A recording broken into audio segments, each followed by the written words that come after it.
मधुबन के बाबा, मधुबन के बाबा मुरली वाले, आपका क्या कहना, आपका क्या कहना। ओम शांति। आज 18 अक्टूबर 2025 के साकार मधुर महावाक्य हैं। आज मीठे मीठे बाप दादा बोले, मीठे बच्चे आत्म अभिमानी होकर बैठो, अंदर घोटते रहो कि मैं आत्मा हूँ। देही अभिमानी बनो, सच्चा चार्ट रखो तो समझदार बनते जाएंगे, बहुत फायदा होगा। बाबा ने कहा, मीठे बच्चे आत्म अभिमानी होकर बैठो, अंदर घोटते रहो कि मैं आत्मा हूँ।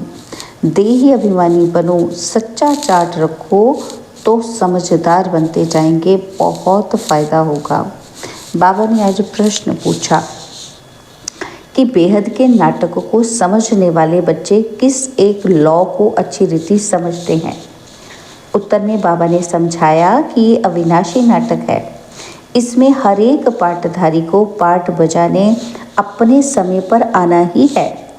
कोई कहे कि हम सदा शांति धाम में ही बैठ जाएं, तो ये लॉ नहीं है, उसे तो पाठधारी ही नहीं कहेंगे। यह बेहद की बातें बेहद का बाप ही तुम्हें सुनाते हैं। ओम शांति। अपने को आत्मा समझ कर बैठो, देह अभिमान छोड़ कर बैठो। बेहद का बाप बच्चों को समझा रहे हैं। समझाया उनको जाता है जो बेसमझ होते हैं। आत्मा समझती है कि बाप सच कहते हैं कि हम आत्मा बेसमझ बन गई हैं। मैं आत्मा अविनाशी हूँ, शरीर विनाशी है। मैं आत्म अभिमान छोड़ देह अभिमान में फंस पड़ा हूँ, तो बेसमझ ठहरे ना। बाप कहते हैं सब बच्चे बेसमझ हो पड़े हैं देह अभिमान में आकर, और फिर तुम बाप द्वारा देही अभिमानी बनते हो तो बिल्कुल समझदार बन जाते हो। कोई तो बन गए हैं, कोई पुरुषार्थ करते रहते हैं। आधा कल्प लगा है बेसमझ बनने में, और इस अंतिम जन्म में फिर समझदार बनना है।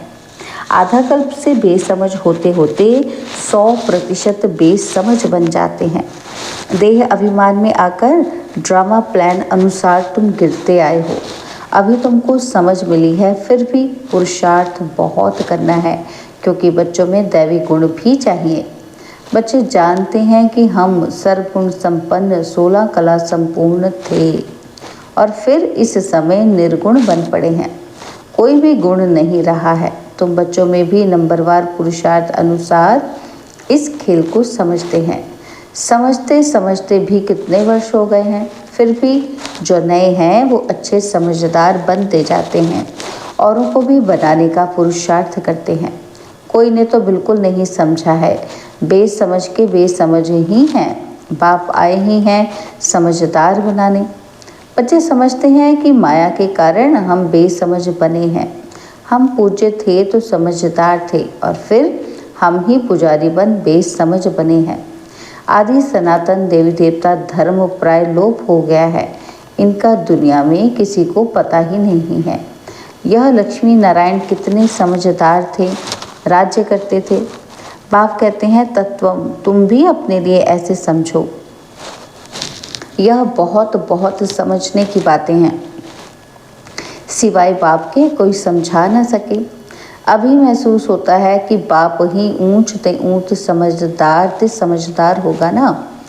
एक तो ज्ञान का सागर भी है, सर्व का सदगति दाता भी है, पतित पावन भी है, एक की ही महिमा है।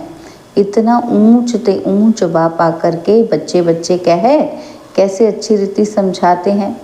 बच्चे अब पावन बनना है, उसके लिए बाप एक ही दवाई देते हैं। कहते हैं योग से तुम भविष्य 21 जन्म निरोगी बन जाएंगे। तुम्हारे सब रोग दुख खत्म हो जाएंगे। तुम मुक्ति धाम में चले जाएंगे। अविनाशी सर्जन के पास एक ही दवाई है, एक ही इंजेक्शन आत्मा को लाए लगाते हैं। ऐसे नहीं कि कोई मनुष्य बैरिस्ट्री भी करेंगे, इंजीनियरिंग भी करेंगे, नहीं। हर एक आदमी अपने धंधे में ही लग जाते हैं। बाप को कहते हैं पतित से पावन बनाओ, क्योंकि पतित पने में दुख है। शांति धाम को पावन दुनिया नहीं कहेंगे, स्वर्ग को ही पावन दुनिया कहेंगे। यह भी समझाया है मनुष्य शांति और सुख चाहते हैं। सच्ची सच्ची शांति तो वहाँ है जहाँ शरीर नहीं, उसको कहा जाता है शांति धाम। बहुत कहते हैं कि शांति धाम में रहें, परंतु लौ नहीं है, वह तो पाठधारी हुआ नहीं। बच्चे नाटक को भी समझ गए हैं। जब एक्ट्रेस का पार्ट होगा तब बाहर स्टेज पर आकर पाठ बजाएंगे। यह बेहद की बातें बेहद का बाप ही समझाते हैं। ज्ञान सागर भी उनको कहा जाता है। सर्व के सद्गति दाता पतित पावन है। सर्व को पावन बनाने वाले तत्व नहीं हो सकते। पानी आदि सब तत्व हैं, वह कैसे सद्गति करेंगे? आत्मा ही पाठ बजाती है। हठ योग का भी पाठ आत्मा बजाती है। यह बातें भी जो समझदार हैं वही समझ सकते हैं। बाप ने कितना समझाया है। कोई ऐसी युक्ति रचो जो मनुष्य समझें कि कैसे पूज्य सो फिर पुजारी बनते हैं। पूज्य है नई दुनिया में और पुजारी हैं पुरानी दुनिया में। पावन को पूज्य, पतित को पुजारी कहा जाता है। यहाँ तो सब पतित हैं क्योंकि विकार से पैदा होते हैं। वहाँ है श्रेष्ठ, गाते भी हैं संपूर्ण श्रेष्ठाचारी। अभी तुम बच्चों को ऐसा बनना है।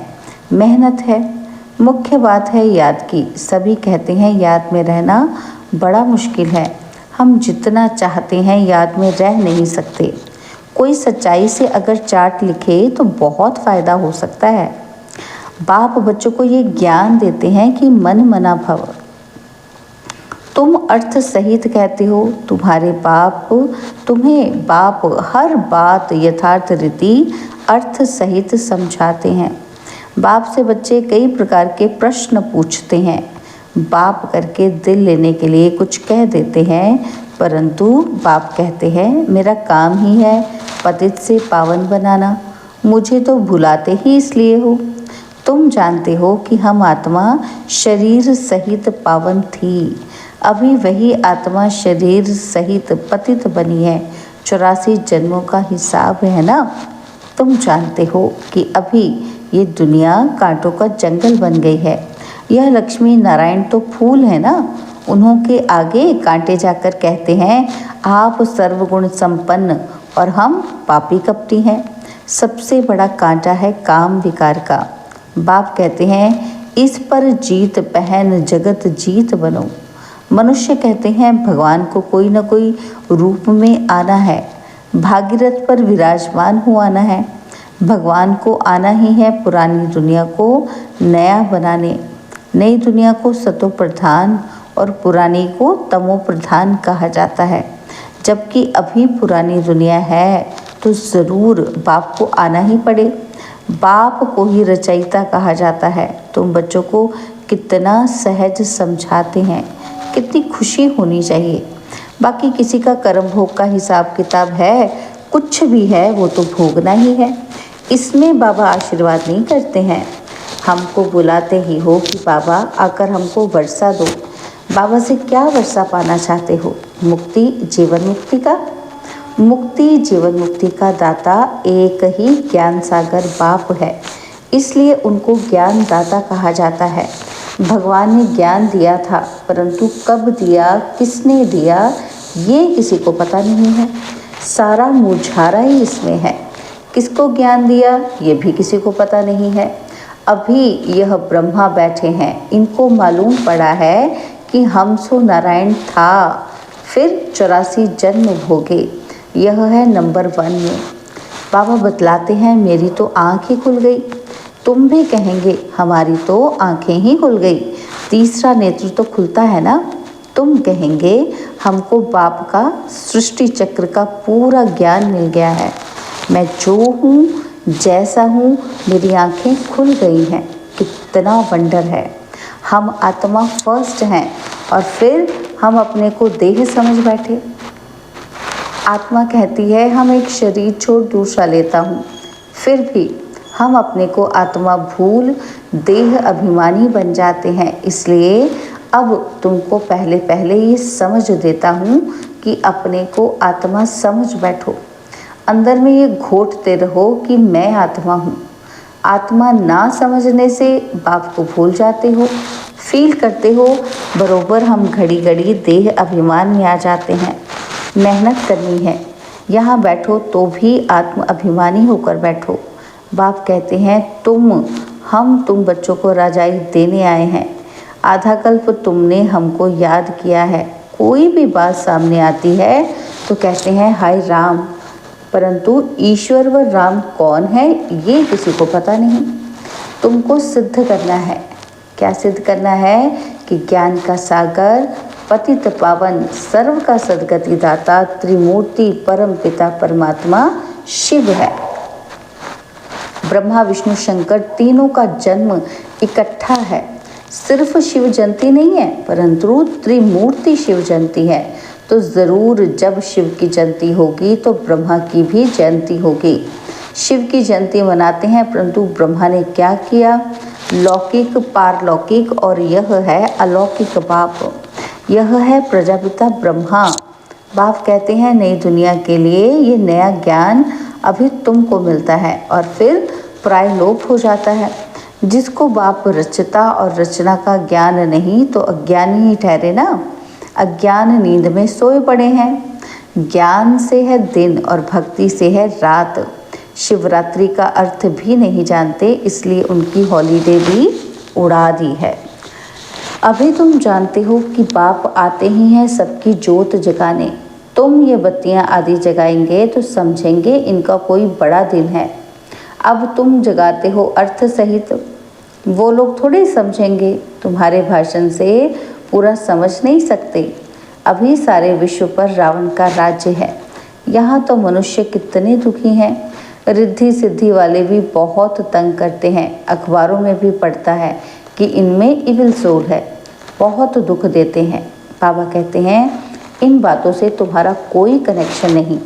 बाप तो सीधी बात बताते हैं, बच्चे तुम मुझे याद करो तो तुम पावन बन जाएंगे, तुम्हारे सब दुख दूर हो जाएंगे।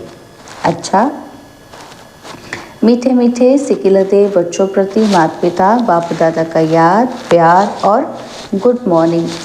रूहानी बाप के रूहानी बच्चों को नमस्ते। हम रूहानी बच्चों की रूहानी बाप दादाजी को दिलवा जान सिकवा प्रेम से नमस्ते। ओम शांति। प्यारे बाबा, मीठे बाबा, मेरे बाबा, शुक्रिया बाबा, शुक्रिया बाबा, शुक्रिया। धारणा के लिए मुख्य सार है। पहला पॉइंट है यथार्थ रीति बाप को याद करने व आत्म अभिमानी बनने की मेहनत करनी है। सच्चाई से अपना चार्ट रखना है, इसमें ही बहुत बहुत फ़ायदा है। और सेकंड पॉइंट, सबसे बड़ा दुख देने वाला कांटा काम विकार है। इस पर योग बल से विजय प्राप्त कर पतित से पावन बनना है। बाकी किन्हीं भी बातों से तुम्हारा कोई कनेक्शन नहीं। बाबा ने आज वरदान दिया, प्रैक्टिकल जीवन द्वारा परमात्मा ज्ञान का प्रूफ देने वाले धर्म युद्ध में विजयी भव। प्रैक्टिकल जीवन द्वारा परमात्मा ज्ञान का प्रूफ देने वाले धर्म युद्ध में विजयी भव। अभी धर्म युद्ध की स्टेज पर आना है। उस धर्म युद्ध में विजयी बनने का साधन है आपकी प्रैक्टिकल जीवन, क्योंकि परमात्मा ज्ञान का प्रूफ ही प्रैक्टिकल जीवन है।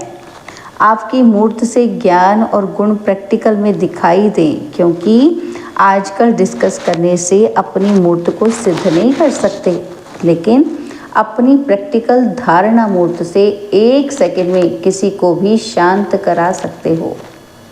स्लोगन है, आत्मा को उज्जवल बनाने के लिए परमात्मा स्मृति से मन की उलझनों को समाप्त करो। आत्मा को उज्जवल बनाने के लिए परमात्मा स्मृति से मन की उलझनों को समाप्त करो। आज मातेश्वरी जी के भी अनमोल महावाक्य सुनेंगे। तो मातेश्वरी जी ने किस पर क्लैरिटी दी है कि योग से ही मुक्त होने की शक्ति मिलती है। तो मातेश्वरी जी समझा रही हैं कि पहले पहले तो अपने को एक मुख्य पॉइंट ख्याल में अवश्य रखनी है। जब इस मनुष्य सृष्टि झाड़ का बीज रूप परमात्मा है, तो उस परमात्मा द्वारा जो नॉलेज प्राप्त हो रही है वो सब मनुष्यों के लिए ज़रूरी है। सभी धर्म वालों को ये नॉलेज लेने का अधिकार है। भल हर एक धर्म की नॉलेज अपनी अपनी है, हर एक का शास्त्र अपना अपना है, हर एक की मत अपनी अपनी है, हर एक का संस्कार अपना अपना है, लेकिन ये नॉलेज सबके लिए है। भल वो इस ज्ञान को ना भी उठा सके, हमारे घराने में भी ना आवे, परंतु सबका पिता होने के कारण उनसे योग लगाने से फिर भी पवित्र अवश्य बनेंगे। इस पवित्रता के कारण अपने ही सेक्शन में पद अवश्य पाएंगे, क्योंकि योग को तो सभी मनुष्य मानते हैं। बहुत मनुष्य ऐसे कहते हैं कि हमें भी मुक्ति चाहिए, मगर सजाओं से छूट मुक्त होने की शक्ति भी इस योग द्वारा मिल सकती है। अजपा जाप अर्थात निरंतर ईश्वरीय याद। ये जो कहावत है ना कि श्वासोश्वास अजपा जाप जपते रहो, उसका यथार्थ अर्थ क्या है? जब हम कहते हैं अजपा जाप, तो इसका यथार्थ अर्थ है जाप के बिगर श्वासोश्वास अपना बुद्धि योग अपने परमपिता परमात्मा के साथ निरंतर लगाना, और ये ईश्वरीय याद श्वासोश्वास कायम चलती आती है। उस निरंतर ईश्वरीय याद को अजपा जाप कहते हैं। बाकी कोई मुख से जाप जपना अर्थात राम राम कहना, अंदर में कोई मंत्र उच्चारण करना, ये तो निरंतर चल नहीं सकता। वो लोग समझते हैं कि हम मुख से मंत्र उच्चारण नहीं करते, लेकिन दिल में उच्चारण करना ये है अजपा जाप। परंतु ये तो सहज एक विचार की बात है। जहाँ अपना शब्द ही अजपा जाप है, जिसको जपने की भी ज़रूरत नहीं है। आंतरिक बैठ कोई मूर्ति का ध्यान भी नहीं करना है, ना कुछ सिमरन करना है, क्योंकि वो भी निरंतर खाते पीते रह नहीं सकेंगे। लेकिन हम जो ईश्वरीय याद करते हैं वही निरंतर चल सकती है, क्योंकि ये बहुत सहज है। जैसे समझो बच्चा है, अपने बाप को याद करता है, तो उसी समय बाप का फोटो सामने नहीं लाना पड़ता है, लेकिन मनसा वाचा कर्मणा बाप के सारे ऑक्यूपेशन एक्टिविटी गुणों सहित याद आता है। बस वो याद आने से बच्चे की भी वो एक्ट चलती है, तब ही सन शोज फादर कहेंगे। वैसे अपने को भी और सबकी याद दिल भीतर से मिटाए। क्या कहा बाबा ने, मातेश्वरी जी ने क्या समझाया, वैसे ही वो बच्चा क्या करे, अपने को भी और सबकी याद दिल भीतर से मिटा दे, दिल के अंदर से मिटा दे। उसकी एक ही असली पारलौकिक परम पिता परमात्मा की याद में रहना है। इसमें उठते बैठते खाते पीते निरंतर याद में चल सकते हैं। उस याद से ही कर्मातीत बनते हैं। तो इस नेचुरल याद को ही अजपा जाप कहते हैं। अच्छा, ओम शांति। आज के अव्यक्त इशारे हैं सर्व स्वयं और सर्व के प्रति मनसा द्वारा योग की शक्तियों का प्रयोग करना है। बाबा कहते अभ्यास की प्रयोगशाला में बैठ योग का प्रयोग करो तो एक बाप का सहारा और माया के अनेक प्रकार के विघ्नों का किनारा अनुभव करेंगे। अभी ज्ञान के सागर, गुणों के सागर, शक्तियों के सागर में ऊपर ऊपर की लहरों में लहराते हो, इसलिए अल्पकाल की रिफ्रेशमेंट अनुभव करते हो। लेकिन अब सागर के तले में जाओ तो अनेक प्रकार के विचित्र अनुभव कर रत्न प्राप्त करेंगे। अच्छा, ओम शांति।